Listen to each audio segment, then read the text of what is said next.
inspiration for it was to try and develop a strategic plan for the entire Archdiocese. There's a different thinking in terms of the mission of the Church now, that everybody is involved in that mission from the very outset because of their baptism. So what we're trying to do is a strategic initiative to allow priests and people together to work out how they're going to actually deliver that mission, how they're going to pass on the faith, how they're going to celebrate the sacraments. It also has to cope inevitably with the declining number of priests. We will not have the number of priests that we have now in 5, 10 or 15 years' time.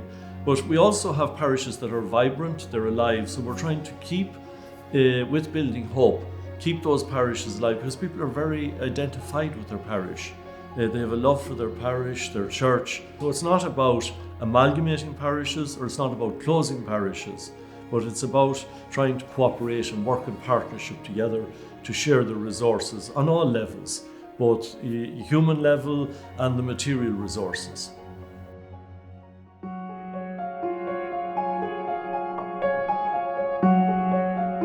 Well, I think in the past, very often in parishes, the investment was in the material side of the parish. We built great churches, we had houses, we had halls, we had community centres.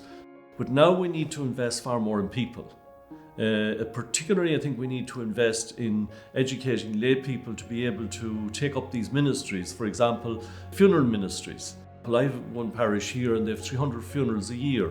So if we found ourselves in that parish, say, with one priest, you can't reduce the whole priestly ministry. That can't be reduced just to celebrating funerals and nothing else. The church has to be missionary. So how does one evangelize people today? So we're going to have to invest more in people like lay catechists, lectors, readers, people in funeral ministry, people in baptismal teams, and create that sense of mission and evangelization. And that's where the effort, I think, is going to have to be today, and where we're going to have to plough far more resources than we did in the past. And I suppose, in some sense, we didn't have to do it in the past.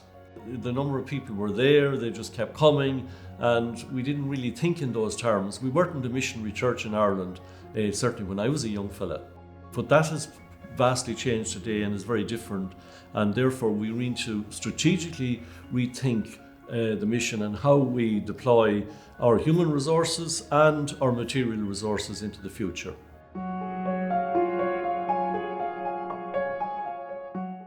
When you look at the summary of all the submissions that came back from around 112 or 14 countries, bishops' conferences around the world, there were great similarities. The same things that we were concerned about, other countries are concerned about.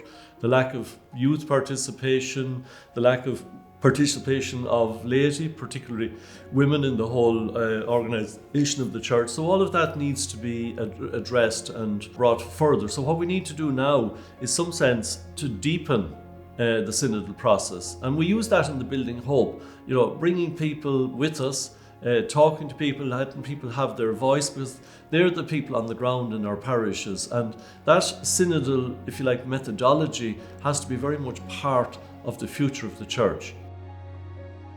What we've asked parishes to do in 2023 is to initiate discussions with the other parishes in the partnerships and see how they can actually assist each other and what synergies they can get, what sharing of resources in terms of their human resources. The parishes remain the same. We're not actually suppressing parishes or collapsing parishes. So it's about partnership, it's about working together, and it's about how we can do that in a strategic way, given the resources that we have.